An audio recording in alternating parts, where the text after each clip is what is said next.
प्रकृति बंध के बारे में कई शंकाएं ग्वालियर में महाराज जी के साथ उठी हैं। उन्होंने कहा महाराज जी से इनका निवारण करवाइए।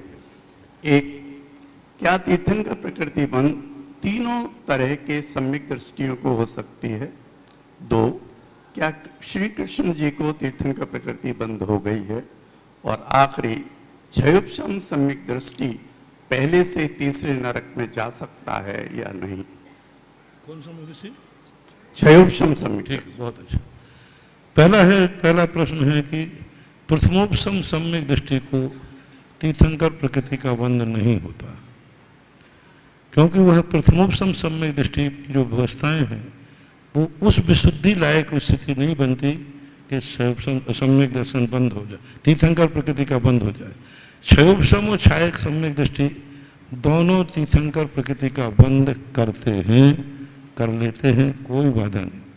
नरक में जाते समय क्षयोपशम सम्यक दृष्टि कभी भी तीसरे नरक में नहीं जा सकता।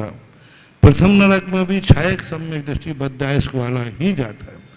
यदि किसी ने तीर्थंकर प्रकृति का बंध कर लिया है और वो तीसरे नरक में जा रहा है, तो पूज्यवर भीमसेन स्वामी महाराज ने श्री धवला जी में स्पष्ट उल्लेख किया, एक अंतर्मुहूर्त के लिए उसका सम्यक दर्शन छूट जाएगा। जैसे क्योंकि तीर्थंकर प्रकृति सम्यक दर्शन के साथ बनती है, जब से सम्यक निरंतर बनती है, बनती रहती है।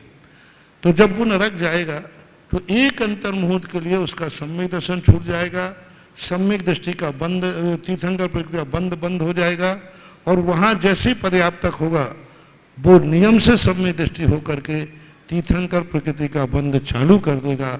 अर्थात क्षयोपशम सम्यक दृष्टि किसी भी अवस्था में सम्यक दर्शन लेकर नरक नहीं जा सकता, किसी भी नरक में नहीं, पहले नरक में भी नहीं, दूसरे तीसरे किसी भी नरक में क्षयोपशम सम्यक दृष्टि सम्यक दर्शन के साथ प्रवेशक नहीं हो सकता। मात छायक का अपवाद है। तीसरा श्री कृष्ण जी के संबंध में अभी पूर्ण निर्णय नहीं है। हरिवंश पुराण के अंदर भी ऐसा कोई उल्लेख नहीं दिया। समोषण में प्रश्न तो उठवाया है, लेकिन श्री कृष्ण जी के संबंध में उन्होंने तीर्थंकर प्रकृति कब बंद किया?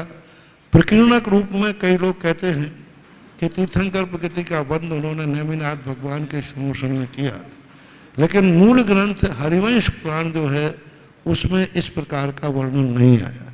लेकिन वो तीर्थंकर होंगे, यह पूज्यवर यति वृषभ आचार्य महाराज ने त्रिलोक परिणति के अंदर स्पष्ट उल्लेख किया कि श्री कृष्ण, नारायण, लक्ष्मण आदि ये सब तीर्थंकर होंगे। लेकिन बंद के संबंध में अभी पूर्ण प्रमाणिक और निर्णय नहीं मिल पा रहा है, ऐसा मानना।